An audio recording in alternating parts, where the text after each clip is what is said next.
Thank you so much for coming. We sincerely appreciate it. And we really hope to meet you all soon in life or in this setting. So my name is Erica Odukoya. I'm a fourth year medical student here at U of M, and I will be facilitating this breakout room, which is the Global Health Breakout Room.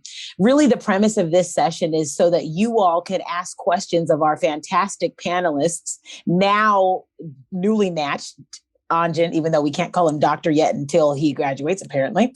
And Anne, who will graduate with me. So we both are not doctors like yourselves. However, the commonality between all of us is that we all are very passionate about global health. And that's the purpose of today. So what I'll do is I'll just allow Anjan to introduce himself, say a little bit more about his interests in general anesthesia or otherwise, and then global health. Then I'll kick it to Anne. If you have questions throughout this session, feel free to add them into the chat box directly. The way that we'll go about answering them is if you would like me to be your voice today, you can say, Erica, feel free to ask my question aloud, and I'd be more than honored to do so. If you are tired of hearing my voice and you want us to hear yours, I want to hear yours. And so you're welcome to say that you're going to ask your question aloud, and I'll just go ahead and call on you. Feel free to put an X in the chat box either way. So does that sound good with everybody? Fancy that. I see thumbs up and head nods. That's the virtual universal applause of the Zoom game. All right, Anjan, almost doctor. Who are you? Who am I? All right, guys, welcome. It's good to see everybody. My name is Anjan. I'm a fourth year medical student here at the University of Michigan. So I finished my MSTP training this year, matched into anesthesiology, going to Columbia University. I'm extremely happy about all of this. So in terms of a little bit about who I am, in terms of my background, originally from the Washington, D.C. area, I actually went to high school 2 minutes away from the CIA. So there's like a really fun story about how my father actually, instead of coming to pick me up from high school, he accidentally drove into the CIA and then was stuck there for like 2 hours. He had like machine guns drawn on him because he didn't park the car right and he parked it in the wrong place, et cetera, et cetera, et cetera. And I was there, hanging out without a cell phone, just wondering what was going on. Anyway, so that's where I'm from.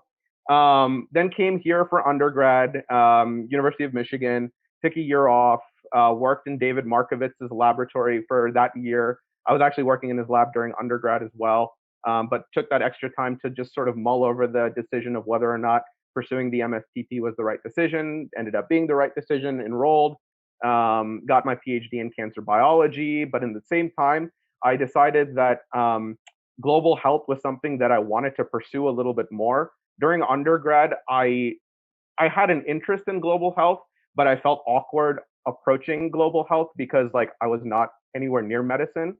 I was a researcher and that was it, sort of thing. And so I decided during medical school was when I would actually pursue the whole global health interest that I had. And so I started this project. It started with it was seeing 30 patients in an unused space in a compound that one of my partners actually had in Sri Lanka to see patients and offer screening, et cetera.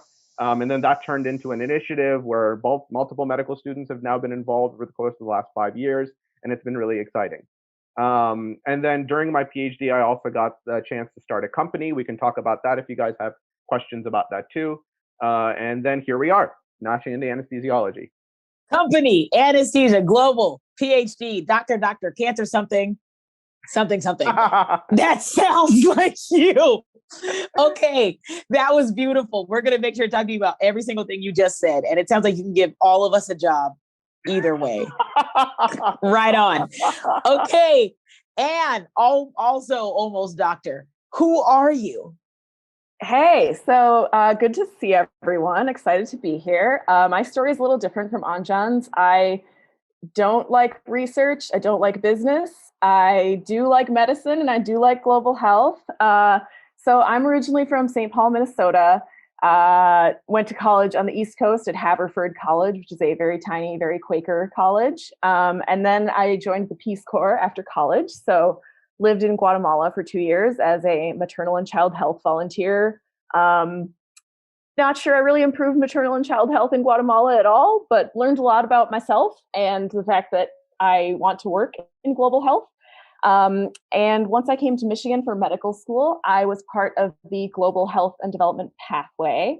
And one day I was talking with my advisor. We were like eating cinnamon rolls together, and he was like, "You seem like you would be a good candidate for a Fogarty Fellowship, which is an international research fellowship for med students and residents and attendings."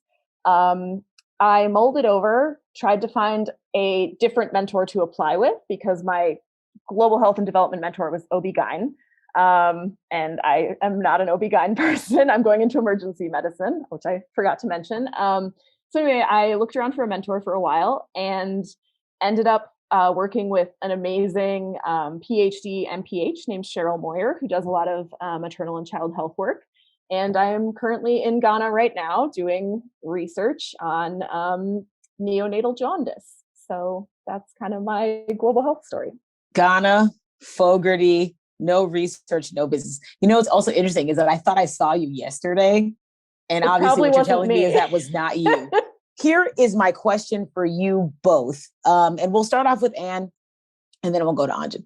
The question is about why Michigan stands out as a place to pursue global health.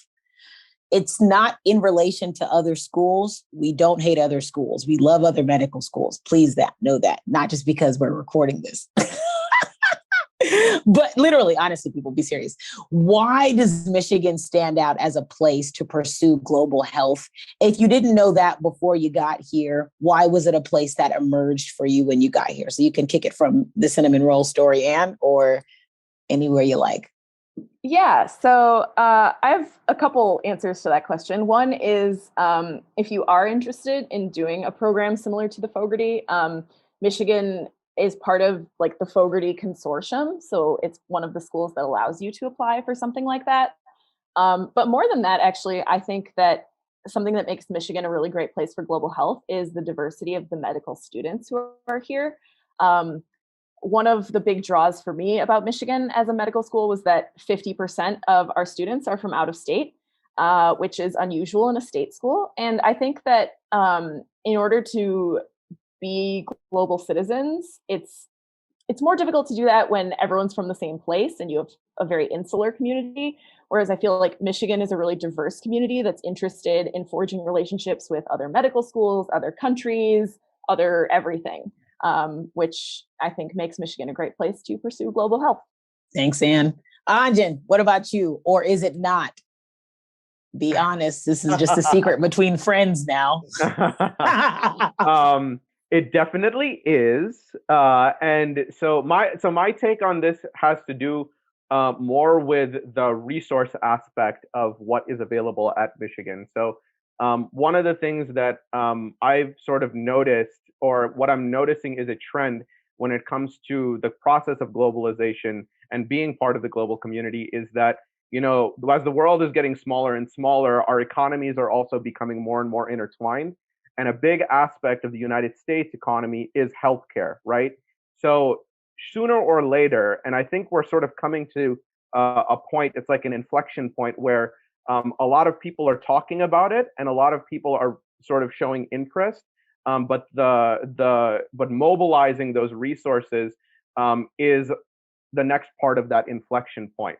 And Michigan offers a ton of resources in order to do global health work, be it a massive donation that came from a benefactor who used to work at the Bill and Melinda Gates Foundation, because he is very well connected with actually a mutual mentor to both Anne and myself.